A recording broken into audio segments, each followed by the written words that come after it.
ആ പാല് കുടിച്ചതോടെ ദേവയാനി തളർന്നു വീഴുന്നുണ്ട്. ഹോസ്പിറ്റലിൽ എത്തിച്ചപ്പോ ദേവയാനി പഴയതുപോലെ എഴുന്നേറ്റ് നടക്കണമെങ്കിൽ മിനിമം 2-3 ആഴ്ചയെങ്കിലും ആകുമെന്ന് ഡോക്ടേഴ്സ് പറയുന്നുണ്ട്. അതുകൊണ്ട് തന്നെ ആദർശിന്റെ ഡാഡിയൊക്കെ ദേവയാനിയെ തിരിച്ച് വീട്ടിലേക്ക് തന്നെ കൊണ്ടുവരുന്നുണ്ട്.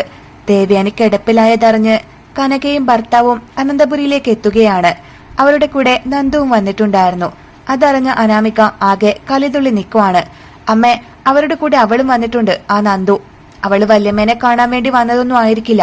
എന്റെ ഭർത്താവ് എന്ന് പറയുന്നവനുണ്ടല്ലോ ഇവിടെ, അവനെ കാണാൻ വന്നതാവും എന്നൊക്കെ അനാമിക രേവതിയോട് പറയുന്നുണ്ട്. അതെ മോളെ, അവളുടെ കാമുകനല്ലേ ഈ അനിയെന്ന് പറയുന്നവൻ.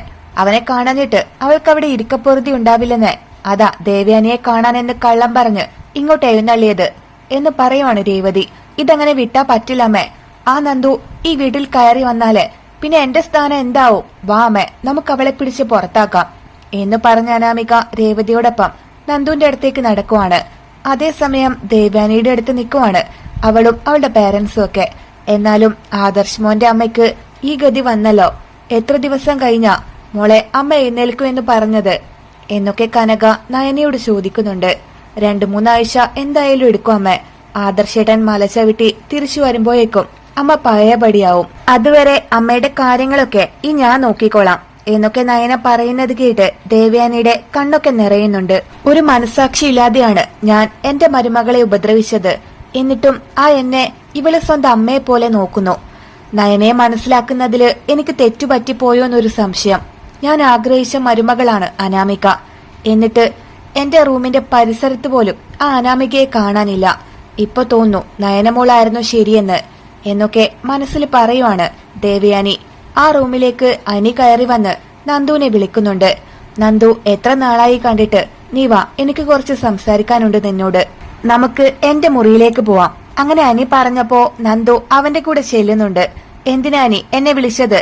നമ്മൾ തമ്മിൽ സംസാരിക്കുന്നത് കണ്ടിട്ട് വേണം നിന്റെ ഭാര്യ ഇവിടെ പ്രശ്നം ഉണ്ടാക്കാൻ.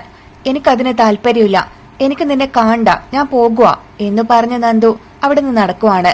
നന്ദു, നിക്ക്, പോവല്ലേ, ഞാൻ പറയുന്നതൊന്ന് കേൾക്ക് എന്ന് പറഞ്ഞ അനി നന്ദുന്റെ കയ്യിൽ പിടിക്കുന്നുണ്ട്.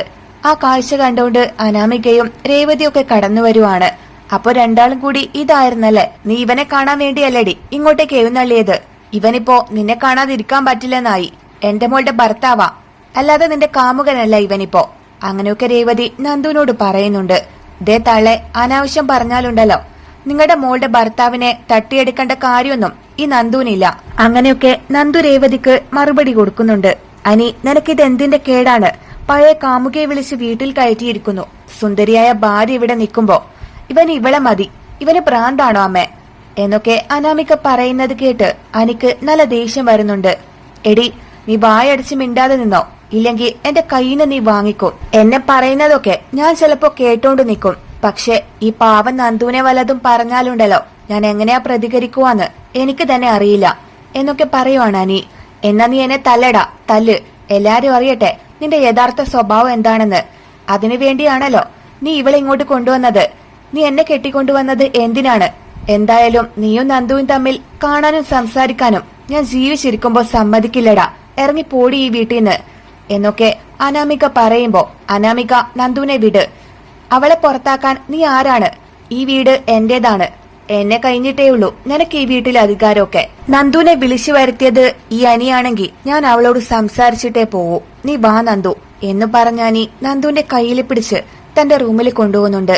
എടാ നിക്ക്, അവളെ പുറത്താക്ക് എന്നൊക്കെ പറഞ്ഞോണ്ട് അനാമികയും അവളുടെ അമ്മയൊക്കെ റൂമിലേക്ക് കയറി വരുന്നത് കണ്ട് അനി പെട്ടെന്ന് ഡോർ ക്ലോസ് ചെയ്യുന്നുണ്ട്. അമ്മേ, അവൻ എന്നെ പുറത്താക്കി അവളെയും കൂട്ടി വാതിലടച്ചു. പിന്നെ ഞാൻ എന്തിനാ അവന്റെ ഭാര്യ എന്ന് പറഞ്ഞ് ഇവിടെ നിൽക്കുന്നേ എന്നൊക്കെ അനാമിക ചോദിക്കുമ്പോ, മോളെ കരയാതെ, ആ നന്ദുവിനെ പുകച്ച് പുറത്ത് ചടിക്കാൻ പറ്റുമെന്ന് ഞാൻ വേണുവേട്ടനോടൊന്ന് ചോദിക്കട്ടെ എന്ന് പറയുവാണ് രേവതി. ആ സമയത്താണ് നവ്യ ദേഷ്യത്തില് അങ്ങോട്ടേക്ക് വരുന്നത്. ശേഷം അനാമികയുടെ മുഖത്ത് തന്നെ ആഞ്ഞൊരടി കൊടുക്കുന്നുണ്ട് നവ്യ. എടി, നീ എന്നെ തല്ലിയല്ലേ? നിനക്കെന്താ വട്ടായോ? അങ്ങനെയൊക്കെ അനാമിക ചോദിക്കുമ്പോ, നിന്നെ തല്ലുകയല്ല വേണ്ടത്, പിടിച്ച് പോലീസിന് കൊടുക്കുകയാ. എന്റെ കുഞ്ഞിനെ ഇല്ലാതാക്കാൻ നോക്കിയത് ഞാൻ അറിയില്ലെന്ന് നീ വിചാരിച്ചോ? ഞാൻ ചെയ്തതൊക്കെ കുറഞ്ഞു പോയതേയുള്ളൂ. നിന്റെ കയ്യിലിരിപ്പിന് നിന്നെ ഇവിടെ നിന്ന് പിടിച്ച് പുറത്താക്കുകയാ വേണ്ടത്. പക്ഷെ നിനക്കെതിരെ തെളിവില്ലാത്തതുകൊണ്ടാ ഞാൻ മിണ്ടാതെ നിൽക്കുന്നേ. സത്യം പറഞ്ഞ ഈ വീട്ടിലുള്ളവരൊന്നും വിശ്വസിക്കാനും പോകുന്നില്ല.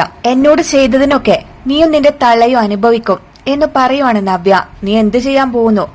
നീ വിചാരിച്ച ഞങ്ങൾ ഒരു ചുക്കും ചെയ്യാൻ പറ്റില്ലടി. നിന്നേക്കാൾ ഈ വീട്ടിലെ അധികാരം എനിക്കും എന്റെ മോൾക്കുമാണ് എന്നൊക്കെ രേവതി പറയുമ്പോ അറിയാം അത് കുറച്ചു നാളത്തേക്ക് മാത്രം. നിങ്ങളുടെ മകളുടെയും ഒറിജിനൽ ഫേസ് ഞാൻ തന്നെ എല്ലാരെയും അറിയിക്കും. എന്നിട്ട് അനിയെ കൊണ്ട് നിന്നെ ഡിവോഴ്സ് ചെയ്യിപ്പിക്കും. പിന്നെ അനിയെ വിവാഹം ചെയ്യാൻ പോകുന്നത് എന്റെ അനിയത്തി നന്ദു ആയിരിക്കും. അത് നീ കാണേണ്ടി വരുവടി. അതാണ് ഞാൻ നിനക്ക് തരാൻ പോകുന്ന ശിക്ഷ എന്നൊക്കെ പറഞ്ഞ് നവ്യ അവിടെ നിന്ന് പോകുന്നു. അമ്മ അവള് പറഞ്ഞതുപോലെ തന്നെ ചെയ്യോ എന്നൊക്കെ അനാമിക അമ്മയോട് ചോദിക്കുന്നുണ്ട്. ആ നയനെ പോലെയല്ല ഈ നവ്യ. അവള് പറഞ്ഞതുപോലെ ചെയ്യുന്ന കൂട്ടത്തിലാ.